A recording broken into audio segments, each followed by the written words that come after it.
I think everyone needs a coach. I mean, mentorship and guidance have been incredibly crucial in our development as a company. So I thought I'd introduce you to some amazing coaches as part of this special series of Meet My Business. So on today's episode of Meet My Business, the special coaching edition, I have the great pleasure to introduce you to Stephen Levy. He's the founder of Dare to Be Coaching and Beyond. He's a leadership coach, and he's also part of Explore Protech, which is an incredible community that I'm also a part of. And in today's episode, I just want to introduce you to Stephen and also talk a little bit about some of the stuff that he's passionate about, specifically around leadership.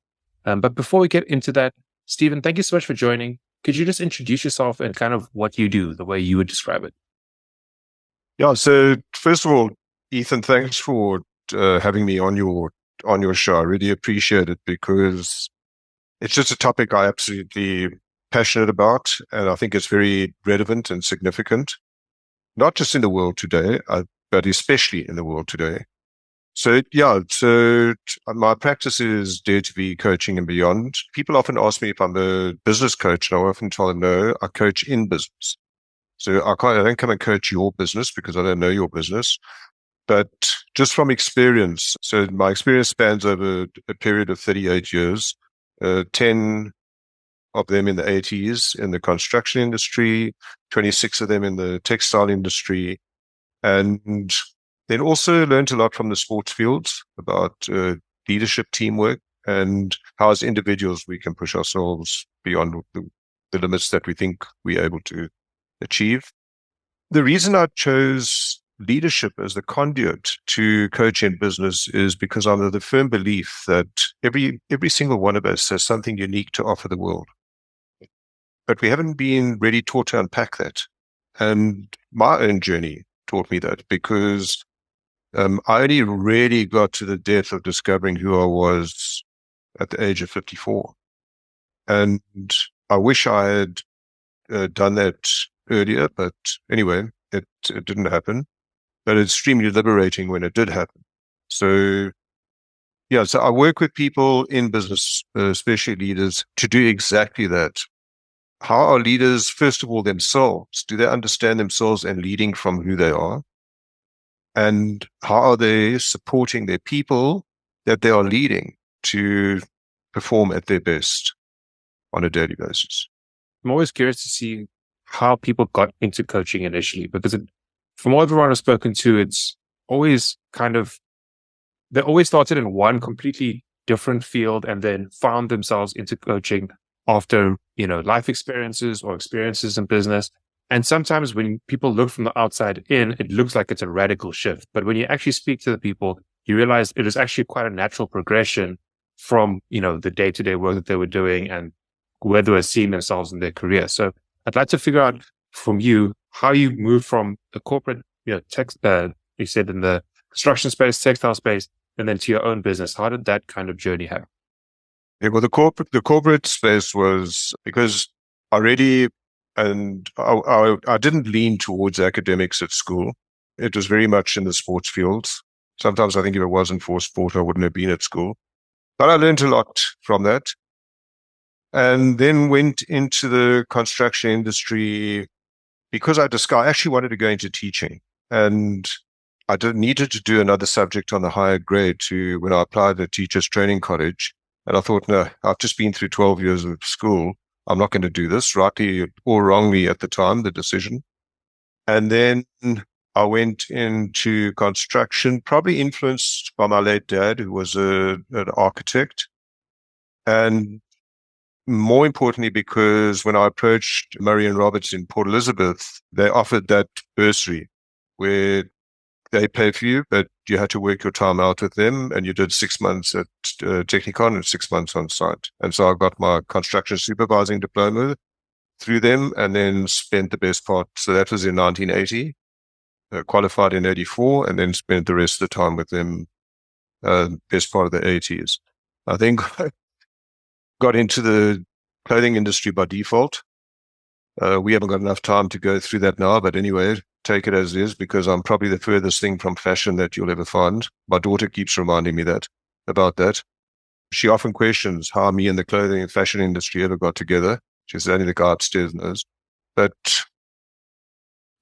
I must tell you that in both cases, in both industries, is it wasn't the industry itself, and certainly not the fashion industry that got me out of bed in the morning. It was the people in the industry that fascinated me. So in the construction industry, just quickly to tell you, I was in the building side, not civils. It was wonderful to see from a plan on a piece of paper to take the plan and then develop it into a finished product. But for me, it was how did we get the teams who were doing that building to operate at their optimum in order to meet deadlines, finish under budget. And that's what excited me. In the fashion industry, to this day, I'm still indebted to the ladies that worked in my business because they love fashion. And I learned very quickly there that my role as the owner of the business, or leader, if you want to call it, in the business, was to support them. How, obviously, to make sure my responsibility, my ultimate responsibility is to make sure that the business was financially sound and that it was ran well and that we delivered to the service levels that we wanted to. But my role as a team member in that business was to support my ladies to do their best that they were good at every day. And so I learned and uncovered a lot about leadership through my own journey and my own experience. And it's where I came up really with the definition of, because if you go on the definition of leadership, because if you go on to, you can go onto Google and ask the definition of leadership, your challenge would be to find which definition that you relate with.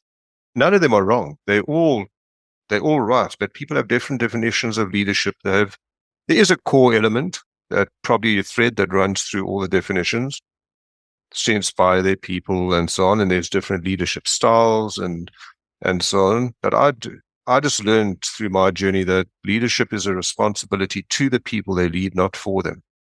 And in terms of why did I go into coaching, it actually did. I should have done it long ago. And that was highlighted to me by my ladies that worked for me in my business in the fashion industry.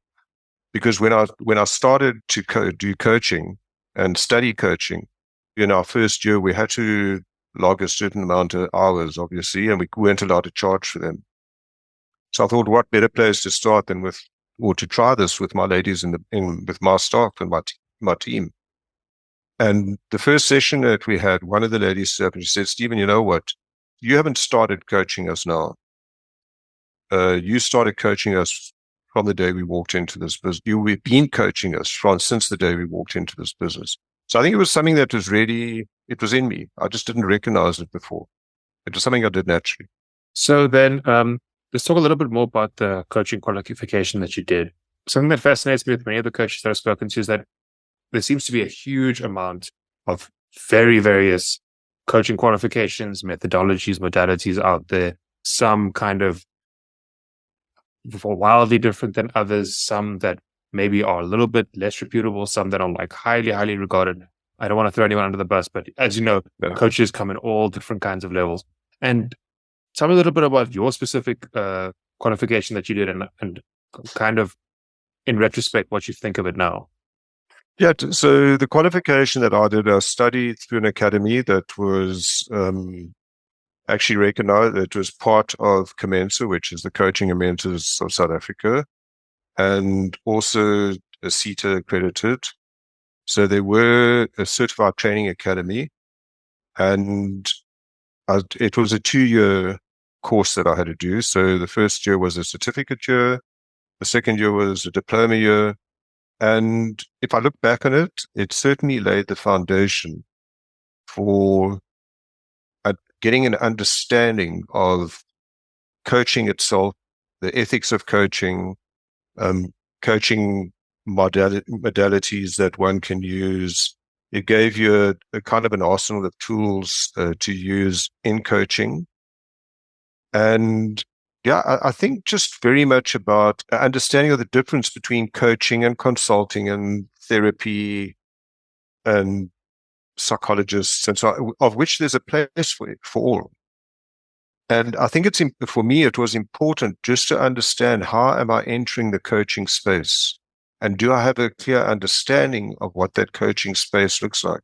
So yes, those 2 years gave me a good insight as to what that coaching space looks like. And I understand I show up because of my experience in my own business, which I'm happy to say was a successful one through supporting and developing our people. I'm very clear that I understand I show up as a coach slash mentor. And I know when I'm in the coaching space and I know when I'm in the mentoring space. And more importantly, is that my clients know when that I tell them. So, so yeah, it was very necessary. But I think my coaching itself and where I coach comes through my own journey that I experienced.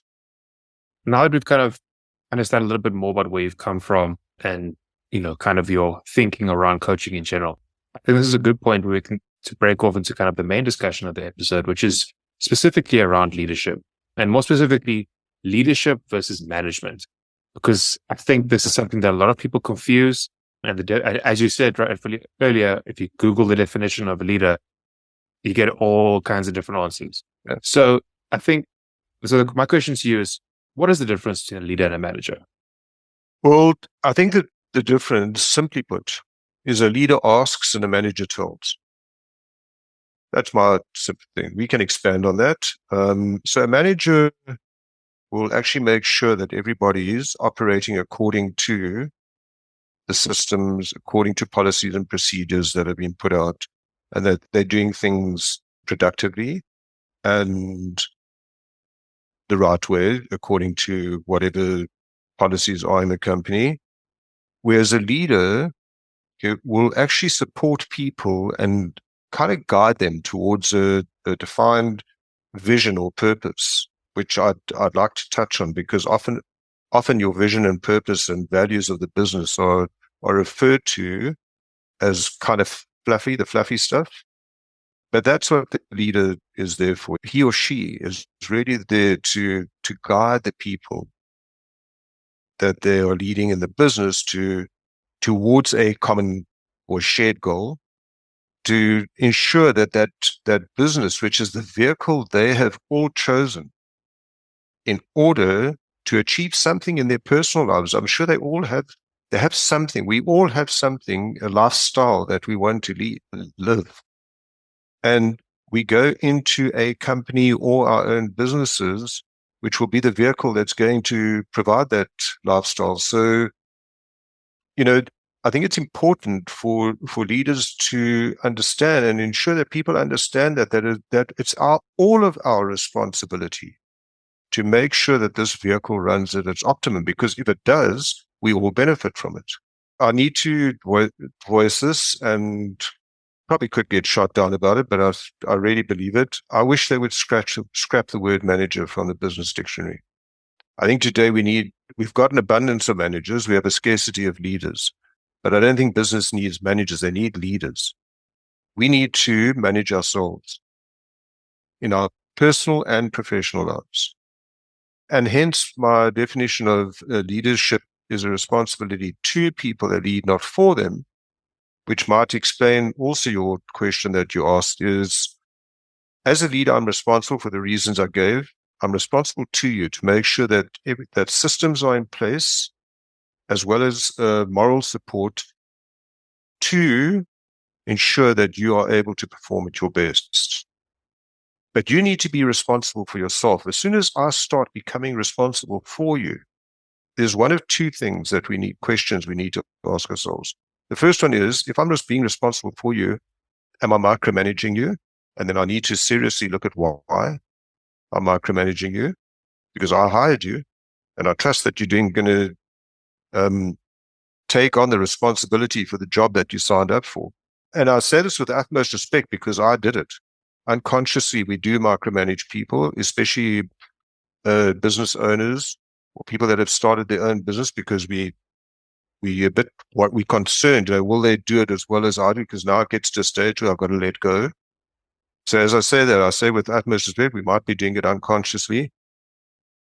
The other question that I need to ask, if I'm not micromanaging you, then we need to have those tough conversations is, are you taking responsibility for the role that you signed up for?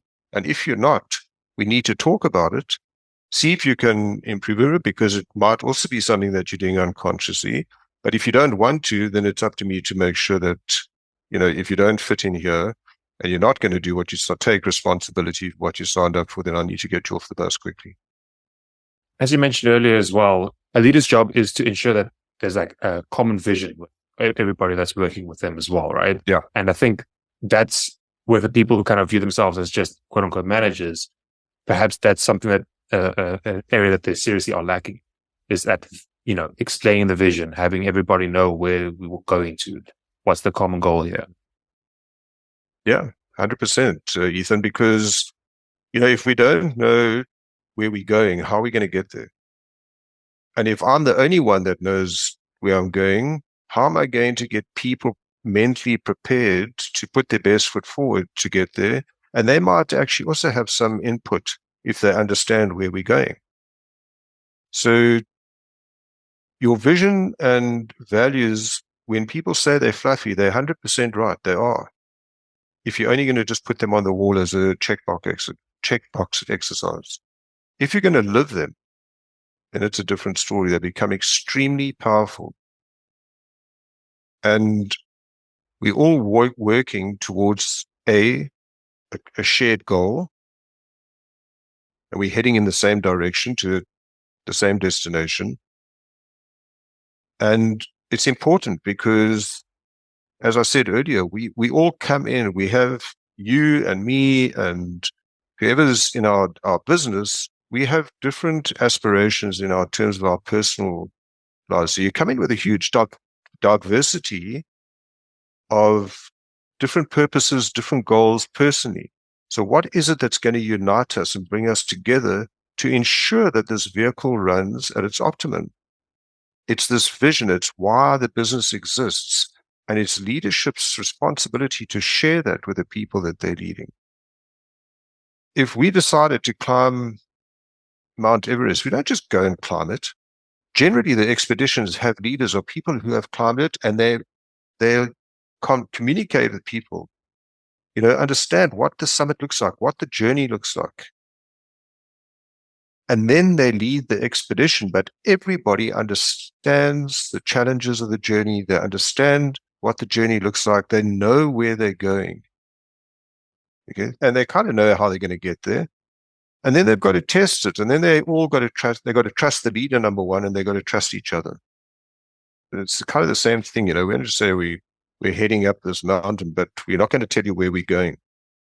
Or climbing like a mountain like Everest, I'd be a bit hesitant to take on that challenge if I didn't have that information. I think another thing that tends to happen, especially in larger companies, is this whole concept of the corporate ladder, climbing the corporate ladder, where someone starts as, let's say, for example, they're a specialist in one very specific thing. They get hired to do that thing. Me, for example, I'm an audio producer. I get hired to do sound engineering. I get hired to edit audio. Then societally, it's created this idea that the next step is to become a manager, step into management. And actually, what I've noticed is that this tends to just make people less happy in the long term, because the people who are like these hyper specialists in their fields and who have been hired to do this one very specific thing, all of a sudden no longer are doing that thing at all. They get taken out of that role and put into this leadership management position, where the role is completely different. Ultimately, they have, perhaps they've got the vision, they understand what's supposed to be happening, but they don't actually do the thing that they love anymore. And instead, a lot of the time, they turn into micromanagers. And I feel like there's this paradigm, and especially in corporate, where that's the only way out. There's no other room for growth. If you're not going to step into management, you kind of hit the ceiling. And I feel like this does a disservice to kind of both sides. The people who actually have leadership qualities are not being pushed up necessarily. And the people who maybe don't actually want to be a leader, actually just want to do this one very specific thing, feel like they have to become a leader if they want to get more money in the long term. How do you kind of deal with this? How do companies actually like improve the situation?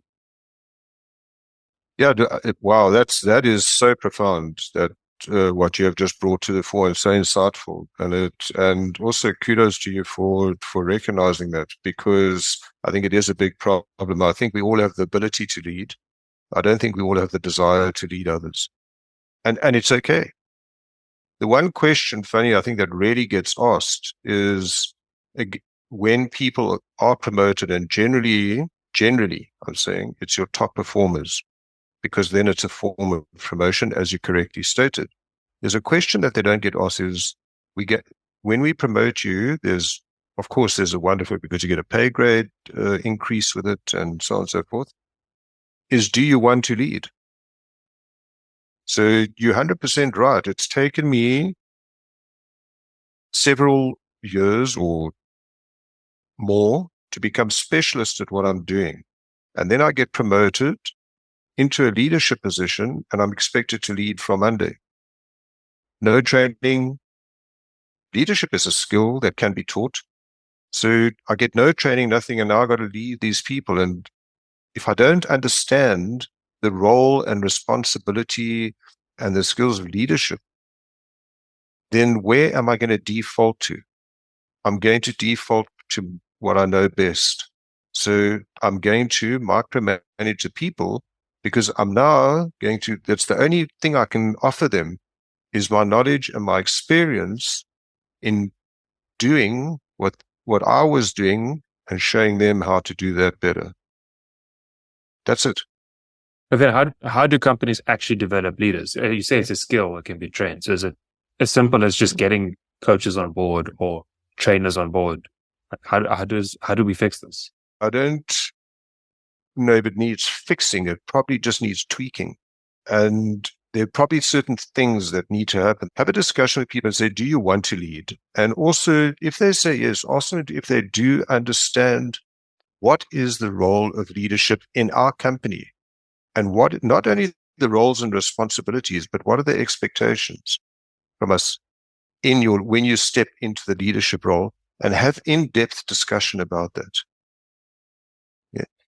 And leadership, as I said, it's very much about leading people, because if it wasn't, then I suppose it wouldn't be called leadership. If you haven't got, there's that old saying, if you're leading, but you've got no followers, then I suppose you're just going for a walk.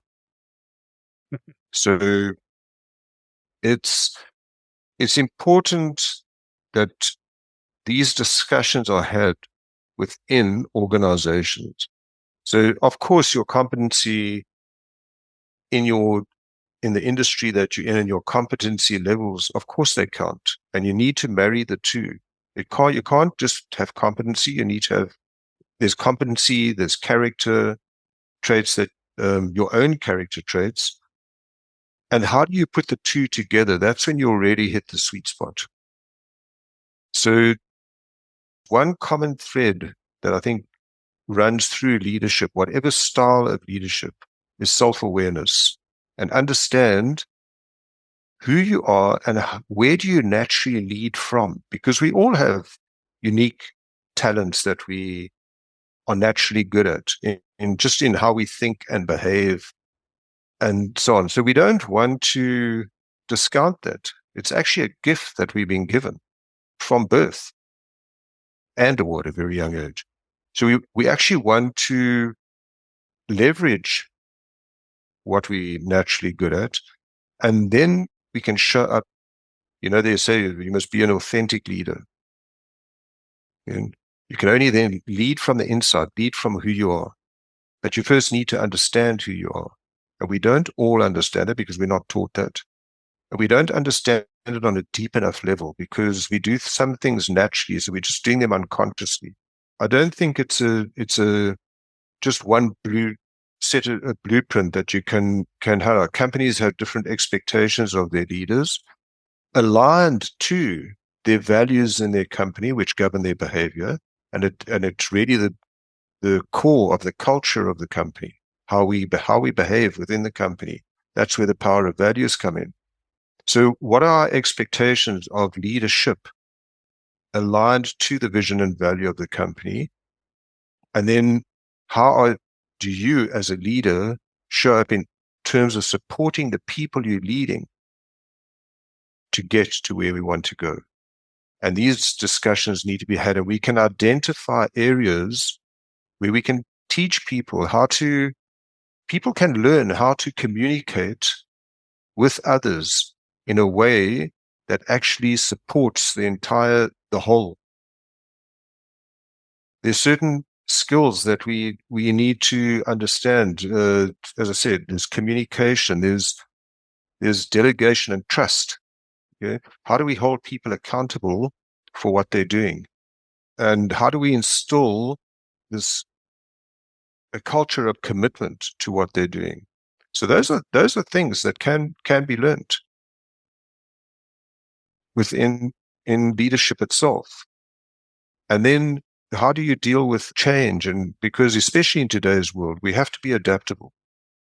When we have earmarked someone for promotion, we need to spend more time with them in terms of making sure that they understand what they are stepping into and what is the ultimate responsibility besides being responsible to the people. What is the ultimate responsibility that I'm taking on as a leader? Because ultimately, it's my responsibility to make sure that the team operate at their best to achieve those targets. So if we don't hit targets and shareholders come and say, listen, why haven't you hit these targets? I can't turn around and say, oh, yeah, but you know what? Ethan wasn't really performing well. They're going to say, we don't know who Ethan is and we actually don't really care. You're responsible for this. Tell me, what did you do? Why is Ethan still on the team? What have you done to ensure that Ethan does perform well? Because if you haven't done anything, then maybe we're going to hold you responsible. Stephen, thank you so much. This has been an incredible discussion. I honestly wish we had like 2 more hours for this because I feel like there's so much more we can unpack in the leadership front. And in fact, I think I should definitely have you back on for another session at some point to dive even deeper. That being said, if somebody would like to work with you or perhaps just get in touch, how do they do so? Well, they can get in touch with me on my website. They can get in touch with me on my email. So the address is Steve, STEVE, at Dare, DARE, the numerical number 2, BE.co.za. My website is daretobe.co.za. And I'll pop all of these links in the description of this episode. So if you're listening at home, you'd like to get a hold of Stephen Levy, definitely get in touch. Even if you just want to, as another coach, perhaps you just want to pop in and ask for some advice. Stephen, thanks again so much for this. I seriously appreciate it. If you've been thinking about starting a podcast but don't really know where to start, go to our website, baird.media. That's BAIRD.media. You can find the book, Become a Podmaster, everything you need to know to master the art of podcasting. And you can also sign up to one of our mentorship programs where we help you figure out, develop, and produce your show from start to finish.